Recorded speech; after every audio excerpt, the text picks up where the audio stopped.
The historical film festival of Cannes opens its doors once again in May in the French Riviera, all to celebrate cinema like they do every year. Since 1946, the French Film Festival has celebrated and awarded cinema. This is Cinema Essay, and this is Cannes Film Festival Explained. The story of Cannes begins on the shores of the Mediterranean Sea, where a handful of filmmakers and critics met in 1946 with a shared aim to offer a stage for films from around the world after years of disruption and war. It gathered filmmakers and critics in an atmosphere of post-war renewal. The festival was designed to promote artistic exchange and to counterbalance Berlin's festival, which had been aligned with the wartime regime. From its outset, Cannes provided a platform where films from a broad array of countries could be seen side by side.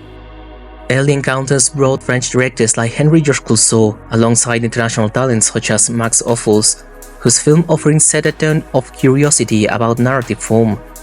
But when Alfred Hitchcock arrived with Man Who Knew Too Much, the festival gained a reputation as a crossroads where established names and new voices could meet, marking a point where the festival became a stage for directors, making the shift from national to international audiences.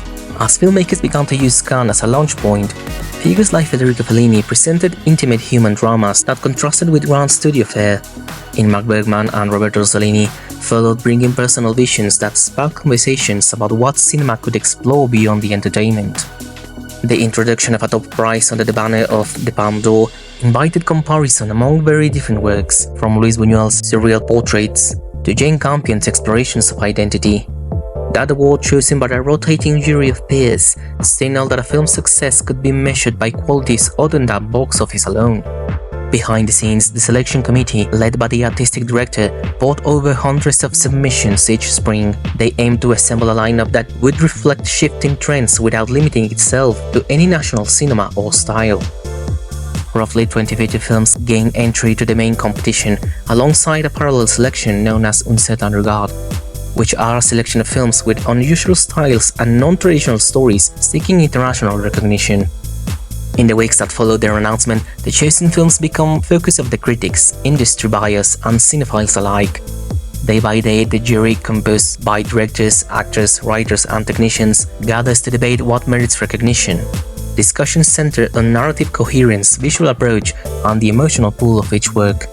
This role, I think the job is to watch the films and bring all of your creativity and your knowledge of filmmaking and bring your humanity to it, and really take the time to give each movie, their due, and to then sit with my fellow jurors and really talk about these things in a very deep and intellectual and emotional way. Awards extend beyond the Palme d'Or. Best Director and Acting honors reward craft, while the Camera d'Or recognizes new voices.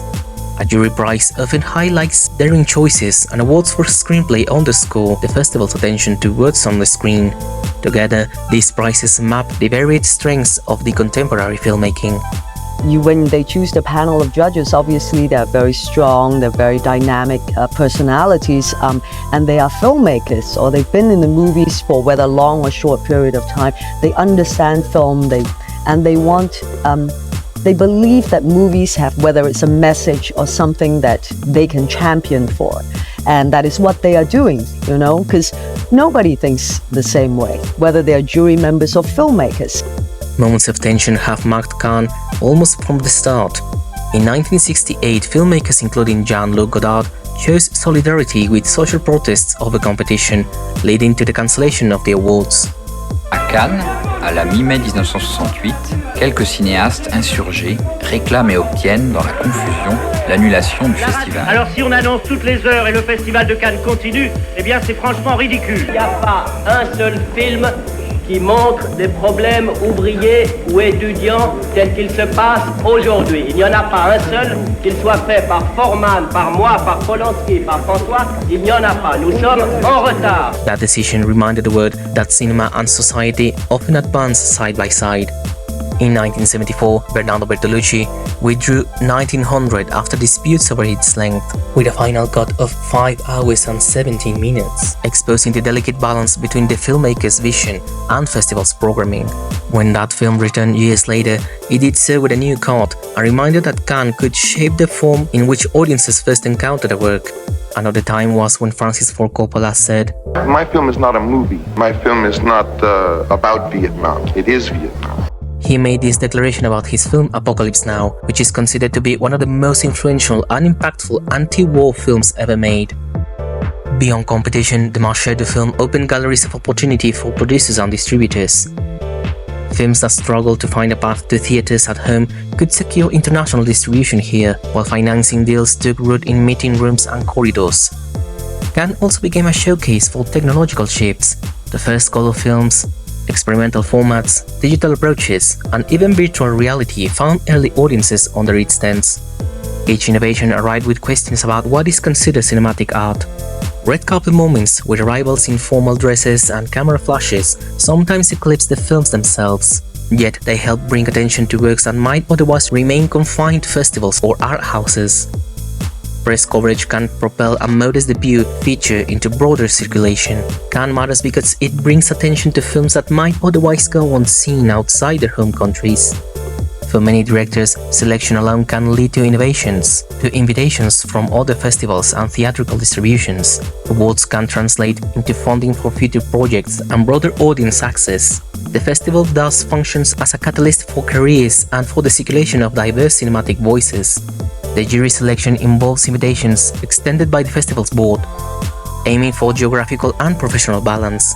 I want to see great filmmaking at its best, and Cannes never disappoints.